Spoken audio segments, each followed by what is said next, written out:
I'm Justin Aquilante, ESA Sales Director, here today with Rebecca Bohl, Chief Product Officer, and Syed Medini, Chief Digital Officer for Fluence. Rebecca, what is happening at Fluence these days? Well, it's fun to report that it's a great time to be at Fluence, and you probably know that because you watch the energy storage industry, which is just growing tremendously. So at Fluence, we define ourselves as being a technology, software, and services company. And we have great things going on in all three of those pillars, but we're really focused and excited right now about what we're doing with software. In October of 2020, we we bought AMS, which is a software company that brought to us these great cloud offerings based on machine learning. So now, not only do we put energy storage solutions out into the world, we also have this cloud-based software offering that allows us to optimize wind and solar assets as well. So when you think about our mission is to change the way people power the world. Now we're not only doing it with energy storage, we're doing it with other classes of renewables as well. And it's so fun to see things come true. For many years, Fluence, the couple of years we've been around, we've been concentrated on digital intelligence. We know that digital intelligence will help optimize assets, help our customers make money, help optimize total cost of ownership, and really someday, optimize the entire grid. And, that's been a vision we've had. We've really put our foot on the gas pedal. And it's just fun to be here in this growing market and really growing the software. Syed, can you tell us more about how Fluence is using digital intelligence and AI? That's a really great question. But before I go into more details, I would like to raise the point that Fluence really provides customers with a packaged technology solution. An example that we use is something, think about like the iPhone, for example. We know in the iPhone, we've got great hardware and a very sleek form factor with a very powerful operating system that's really built on decades of operational data. That's the same story at Fluence. And with this framework, we'll be able to actually build a suite of applications for many, many different things like market dispatch and bidding and service packages. But let's go into a little bit more detail about the AI and machine learning and really the digital products that we are developing as part of Fluence. On the back end, Fluence is using very much advanced technologies to optimize things like battery and usage performance and really help expand the lifetime of a battery by enabling smarter solutions and really maximize the utilization of the asset. But maximizing asset value, we really need to have a holistic view. And the holistic view really ties with the way we maximize value for the customers. And many of these assets are being deployed in what we call deregulated markets or ISOs, where the asset owner really needs to optimize their participation in these wholesale markets.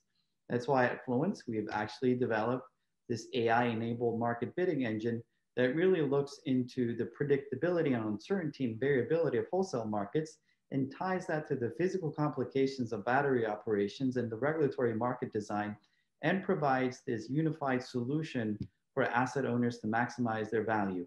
And we're not just limited to energy storage. As a matter of fact, as we are speaking, we're managing many, many assets in Australia and California, including wind and solar, on a 5-minute basis in these competitive markets.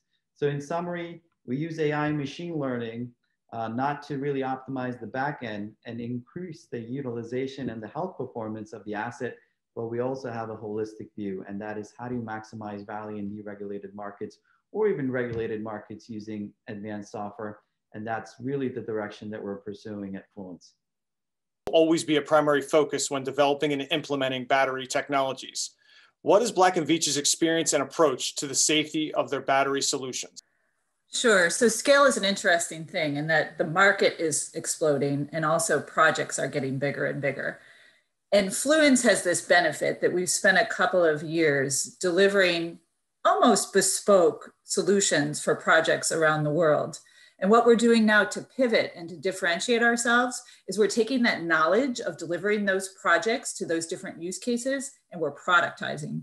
We're productizing everywhere we can at the hardware layer, at the edge control layer for software, and at that cloud layer. So one way to think about scale, it's almost obvious. If we can take almost off-the-shelf products, put them together and deliver them for different project sizes, that leads to an easier ability to scale.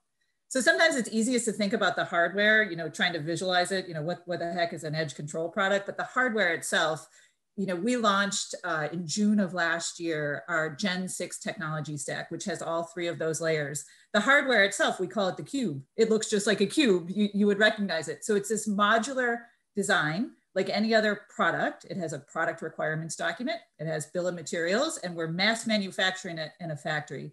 And in there, we cook in all the great safety knowledge that we have, all the great operating system knowledge that we have. We do all that testing at the factory, and then we ship it around the globe. So you can imagine the kind of scale that we can put there to make every project that we do, whether it's 100 megawatts or 200 or 10 megawatts, is just easier because we're just putting those pieces together. So the super short answer to how we deal with scale is we're productizing, and we're marching down that path as fast as we can to advance our product roadmap and deliver those products around the globe.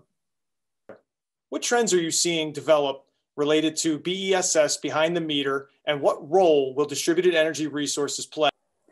Sure. Let me talk a little bit about Timeline and then where is that product in the wild? So Timeline is pretty cool. We announced the launch of Gen 6 in June of 2020. By October of 2020, we were making the hardware products. So let's assume that all of the rest of the products are being made as well in the factory. And now by March of 2021, we actually have those products coming out of the factory and at customer sites on 2 different continents. So in a very less than 1 year's time period, we announced, we made them, we shipped them, and they're around the globe. And this is happening in a pandemic.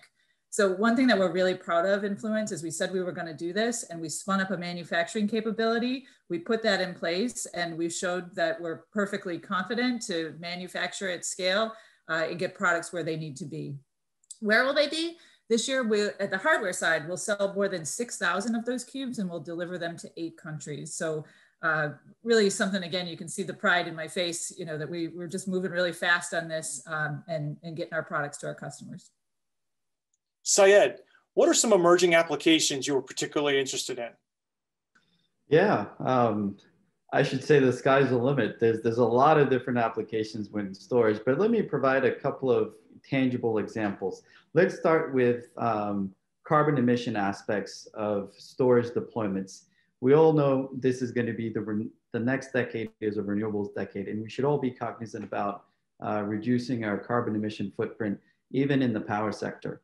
So with storage, if we are smart about the way we operationalize storage based on minimizing cost of fuel burn and minimizing startup and carbon emissions in the power sector, that could be a very amazing and interesting application for storage that requires not only just advanced hardware, but also digital applications and software. And we're seeing a lot of interest for that particular application of carbon reduction emerging. We're also seeing a lot of applications emerging based on the reliability needs of our power grids. For example, what we call virtual transmission lines, or VTL, we're seeing a lot of mainstream interest in European countries and even in Asia and US. With a VTL, or virtual transmission line, energy storage is really placed along a transmission line that it can operate to inject or absorb real and reactive power, mimicking really a transmission line flow. Therefore, we are providing flexibility. It's a more cheaper solution compared to traditional wire solutions. And if you think about it, if we unlock this particular application, the storage system can also provide numerous other critical network services. For example, grid forming capabilities, virtual inertia, or local glitch stability, or even black start capability and power oscillation damping and voltage control. So not only we need to think about carbon reductions, but also adding to the affordability and reliability of our power grids with these type of emerging applications. I think it's a great smart move for us and in the industry to move towards too.